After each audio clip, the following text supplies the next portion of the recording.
Bueno, hola, buenas noches, buenas tardes, no sé. Un saludo a las personas que por azar del destino llegaron a este podcast o que quiero pensar que lo buscaron. Mm, Esta es la primera grabación que tengo. Se suponía que este primer podcast, esta primera grabación, iba a ser con alguien más, pero pues por cosas de tiempo no se dio. Entonces, de igual manera, quiero dar apertura y quiero comentar lo que, lo que pienso, tal vez, o lo que me ha llamado mucho la atención y lo que me ha puesto un poco a pensar con respecto a los asesinos seriales. Bueno, este podcast lo, lo decidimos llamar Tergiversaciones. Y en primera instancia, nuestra primera grabación decidimos que fuera esto precisamente, un tema sobre asesinos seriales, puesto que es algo que llama bastante la atención en mí y pues en Octavia, que era la persona con la que iba a grabar. Entonces, bueno, hay algo que suscita al ser humano a matar. Hay algo que lo lleva una predisposición a la maldad, o como decía Jean Hartness o Rousseau, el hombre es bueno y la sociedad lo corrompe. El punto acá es que esta manera de asesinar ha modificado la sociedad en sí misma. El asesinato siempre ha estado presente en los seres humanos en especial, porque para que haya un asesinato tiene que haber eh, una conciencia, porque no es lo mismo cometer tal vez una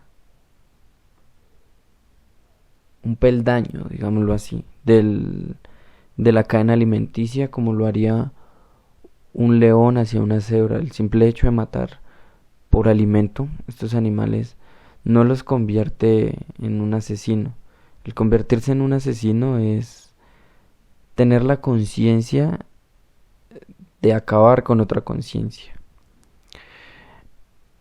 Si bien hacerlo de alguna u otra manera es complejo, ahora, ¿cómo sería hacerlo premeditadamente y no una, ni dos, ni tres veces? Ni por algo que se da muy comúnmente entre comillas, y normalizado, lamentablemente, y también muy entre comillas, en la sociedad en la que yo vivo. Acá el sicariato era algo muy habitual, en especial en una época difícil del país, pero esto tenía una remuneración. El hecho de hacerlo simplemente por placer ya es algo que cambia totalmente. El hecho de tú disfrutar y sentir, lo comparan quienes saben al respecto del tema con un placer sexual. Y estas aberraciones, digamos, sociales o jurídicas, no sé si entre en alguna de esas dos vistas, eh, son bastante, generan morbo, son bastante llamativas en cuanto al morbo que producen. Como primero nombrar, ¿no?, el primer asesino serial desde el siglo XVIII, aproximadamente, que fue Jack el Destripador. Este tipo de hechos están muy ligados en algunos casos, no en todos, pero sí al hecho de la violación. No sé si el hecho de un asesino serial o el hecho o la forma de convertirse en eso permita a las personas, no sé, una sensación de poder absoluto hacia la otra persona, un manejo, un esto. Y también a partir de ahí se dé una violación. Es bastante paradójico. En el caso, por ejemplo, algo muy de moda que ha estado en en el internet, que ha sido la historia de Jeffrey Dahmer, ¿no? De este hombre que seducía a personas no heterosexuales, homosexuales, gays, en bares, para luego llevarlos a su casa y asesinarlos, ¿no? Entonces ahí es donde cabe la pregunta o donde... Y bueno, también hubieron víctimas de ¿cómo se llama esto? De violencias sexuales. No era el simple hecho de matar y disfrutar con ello, sino también era el hecho de sentir un poder sexual sobre la otra persona. Y algo que también menciona Foucault es eso, ¿no? El hecho de que toda relación se entabla mediante el poder, ¿no? Habría que ver desde esta visión de Foucault o desde qué parte de la psicología muestra se muestra el poder placentero hacia otra persona, o si el hecho de que se genere una relación de poder es algo placentero en sí y nosotros eh, venimos con eso intrínsecamente y no lo captamos, no nos damos cuenta de que el placer, de aquel placer que genera el tener poder, tal vez por eso sea una de las cosas más anheladas de los hombres y las sociedades, ¿no? De los hombres y mujeres, ah, claro. Em, Ese hecho de mantenerse, ¿no? Ese poder hacia el otro, lo que se pueda mantener. Bueno, pero volviendo a este sujeto Dahmer, ¿cómo los asesinó? No obstante con asesinarlos, también hacía lo que se llama la necrofilia, una desviación de la mente, una forma, bueno, si hay alguien que está escuchando esto y no sabe qué es la necrofilia, es el hecho de tener sexo con cadáveres. Em, bueno, su mente era bastante, digamos, corrompida, dirían por ahí. Pero hay algo que llama la atención, o bueno, me llama a mí la atención. Si este hombre no hubiera tenido problemas con el alcohol, porque bueno, ese fue uno de los problemas que lo llevó a ser descubierto, fue el hecho de su alcoholismo. Entonces, este alcoholismo, si hubiera sido una sustancia controlada en él, él hubiera cometido más asesinatos, o este alcohol fue tal vez un detonante en su mente. Mm, no sé. El punto aquí es que, bueno, el alcohol permitió, bueno, varios errores que cometió estando borracho, fue lo que permitió que fuera capturado, ¿no? Pero en el caso de Bundy, Ted Bundy, él cometía sus crímenes de manera totalmente sobria. Creo que lo único que le alteraba la cabeza era tal vez la sevicia y la maldad que tenía en sí mismo. Ted Bundy fue acusado de cometer 36 asesinatos a mujeres entre 18 y 21 años. Y hubo uno de una niña de 13 años aproximadamente. Pero lo que resalta de este sujeto es el hecho violento de cometer estos actos. Hubieron mujeres de las últimas que asesinó. Bueno, aquí hago un paréntesis y es 36 que él confesó, porque se cree que fueron muchas más. El hecho es que de las últimas mujeres, como lo estaba diciendo hace un instante, eh, tuvieron muertes excesivamente violentas. Y no es que las otras hubieran sido algo. De hecho, la muerte, provocar la muerte en sí, con el hecho de placer, ya muestra algo de perturbador en sí. Pero este hecho de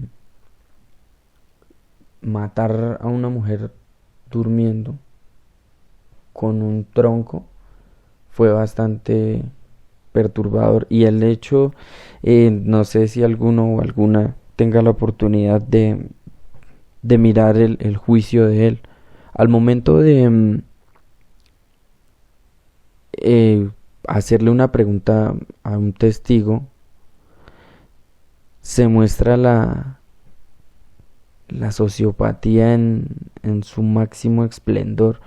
El hecho de sentir un placer por nombrar lo que sucedió con sus víctimas, las personas que nombraron o vieron eso, sentían y escucharon eso, sentían una repulsión casi que absurda, no, sino casi que absoluta, perdón.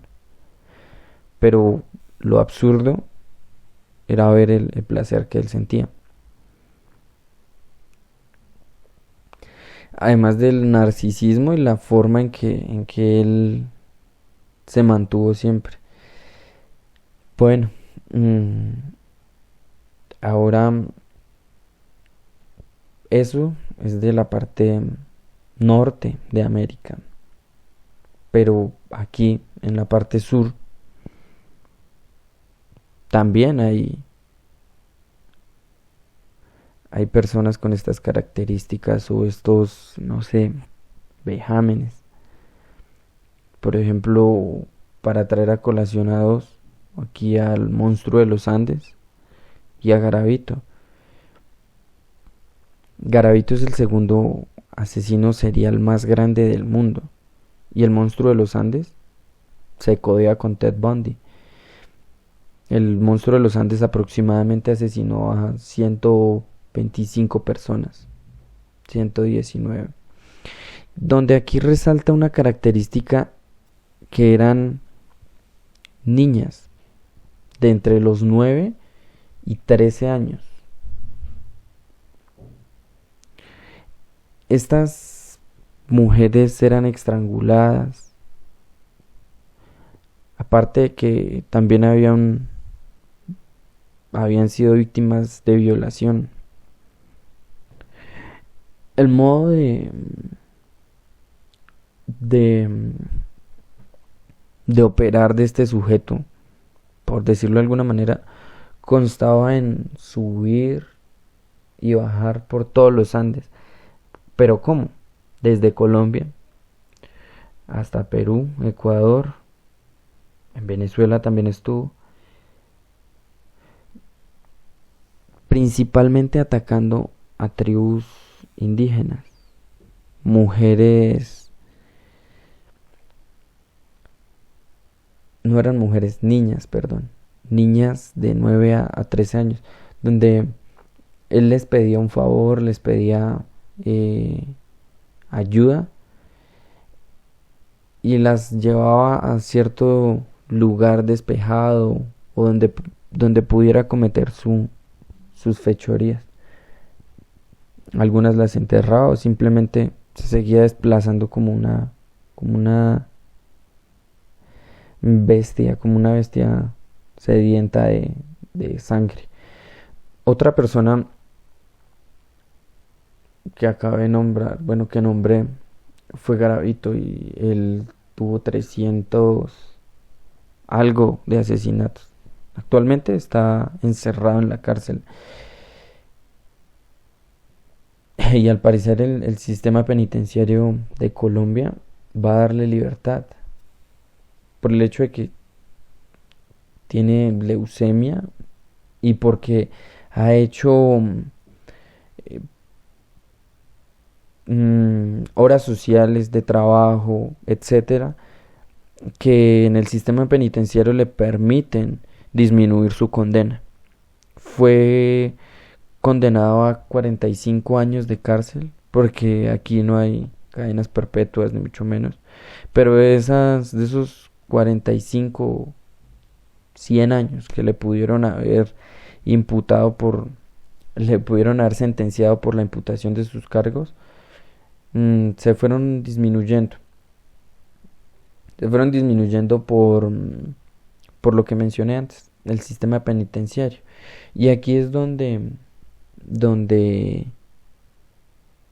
donde cabe resaltar eso, ¿no?